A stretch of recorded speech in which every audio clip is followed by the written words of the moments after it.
Okay, what's going on, everybody? This was my 60th book that I actually have read and documented conversations with God. Now, the reason why I'm making an entire YouTube video about this, I normally don't even do this. I normally don't even make YouTube videos on specific books, but this one was really freaking impactful. If you haven't read Conversation with God or you're considering picking up this book, I promise you this is probably one of the most influential books you'll read.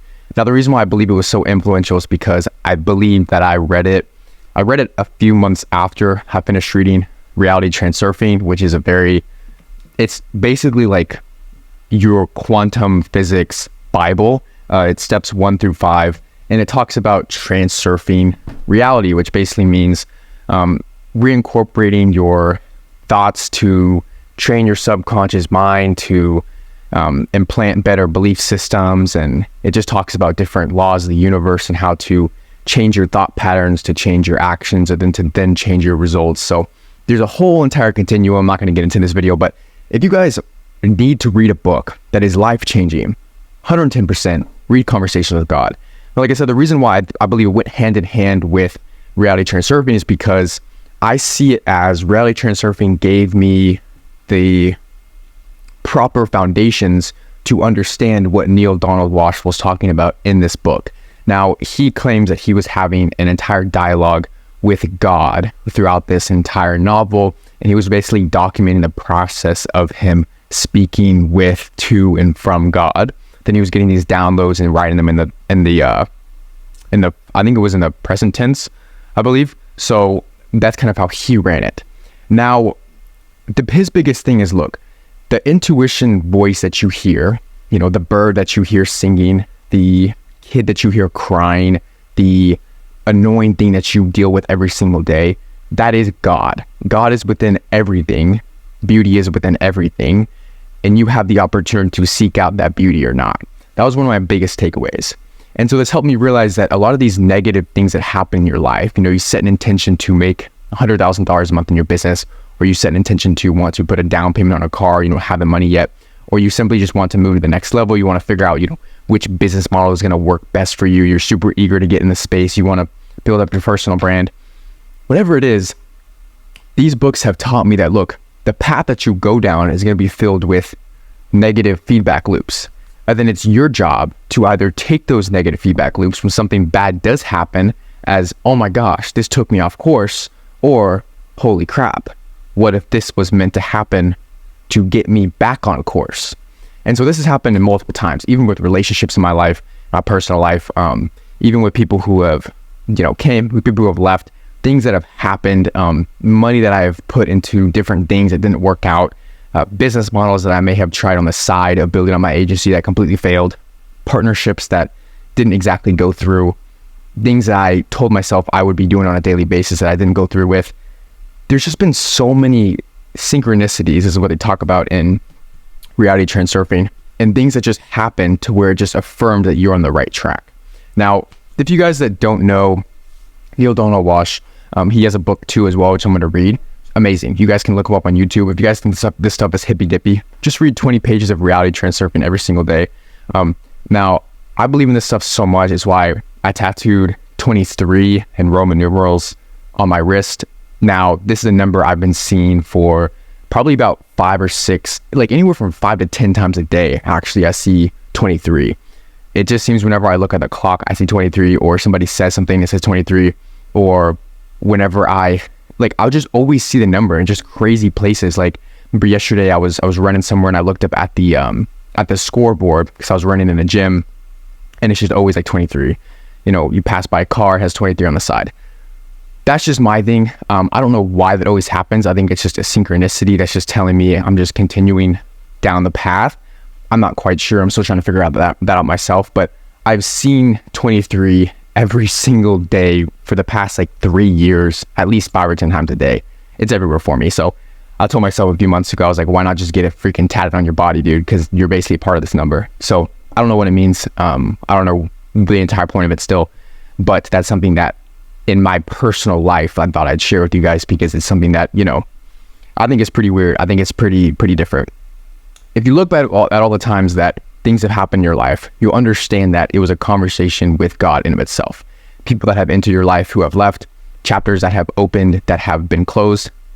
Biggest example is essentially things you have started that you never stopped, or things that you started that you never actually finished.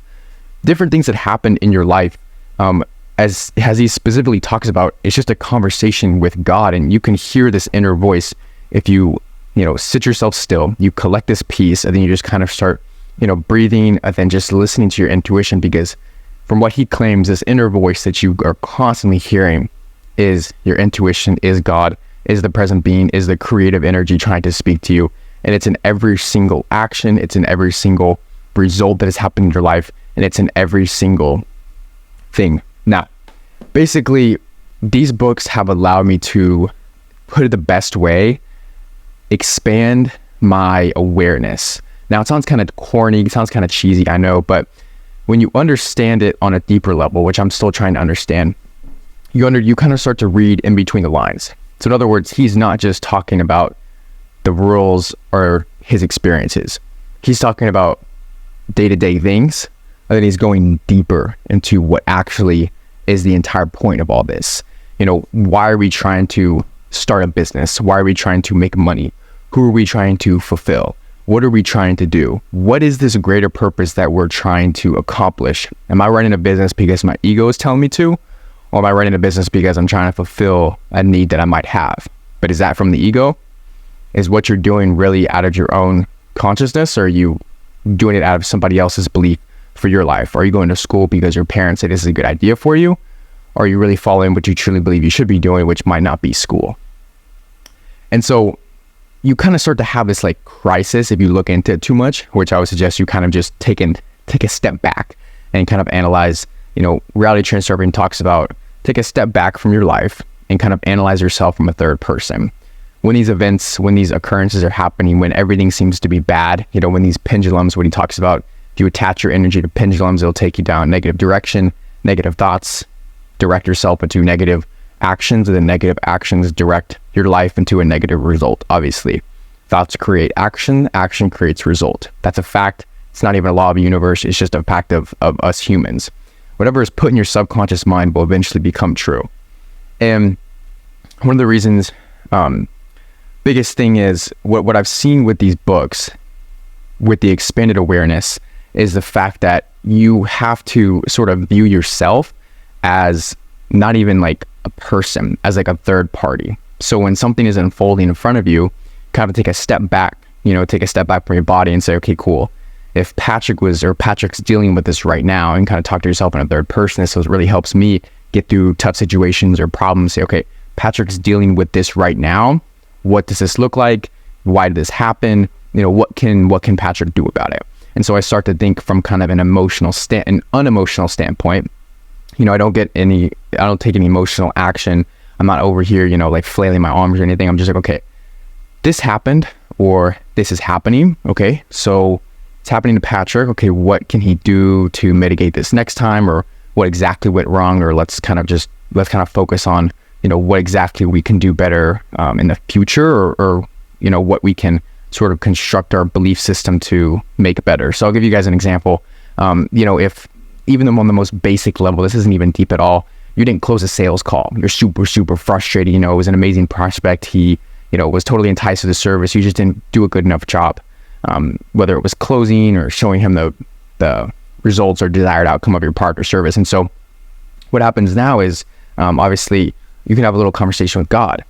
And so you kind of take a step back and just, okay, look, well, this happened, okay? And I can either look at this as a lost sale or a door that opened. There's always two sides to a coin. There's always a negative and a positive. It's just the way you choose to look at it. And so Neil Donald Walsh, especially in conversation with God, he goes over the fact that, look, God is telling him, everything that you want in your life was already there. You were just happy. You were just ignoring. You were so skeptical. And the littlest and the most simplest things that I gave you, you ignored because you simply just couldn't you just couldn't believe it was that simple. It was that true. But in reality, he told, Neil Donald Walsh, I was always there. I'm continuously still here. I was, am, and will. It's the all being creative nature of God, essentially. So this book is amazing. You guys should definitely pick it up, 110%. The dialogue is just like everything that he wanted to know about was answered. He answered his commonly asked questions. I think it's an amazing book. And as I was reading this, I started getting these like, revelations like, okay, well, times in my life where I have thought I was stuck with something, or I thought this was a complete negative, that was a positive, because then I thought, okay, well, if that didn't happen, then it would have not led to this. And then I thought, holy crap, that actually was positive to begin with. I just viewed it as negative because in the present moment, it seemed so demeaning. And so, like I said, we talked about earlier, when chapters end with people, relationships, business partners, something doesn't go through, your expectations were set low, something you had planned for a while didn't occur, a trip you had planned couldn't go through, something happened last minute with your dog. All these different things happen for a specific reason, guiding you towards your intention. And if you can keep your intention clear on what you want, whether it's a monetary money goal, or it's building a practical business, or it's having a healthier life, all of these things are happening in synchronicity to your intention, because the universe essentially sets everything up in direct proportion and already has everything planned out. I'm not going to get too much deep into it. This book is actually relatively small. I think it's about 200 pages.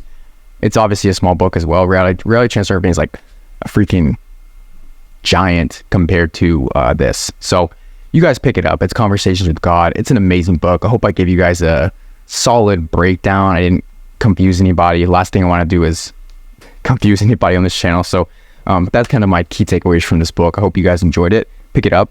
It will probably blow your mind, and it'll give you a lot more insight on what is out there, as well as what you hold in yourself as well. So I'll catch you guys later. Peace.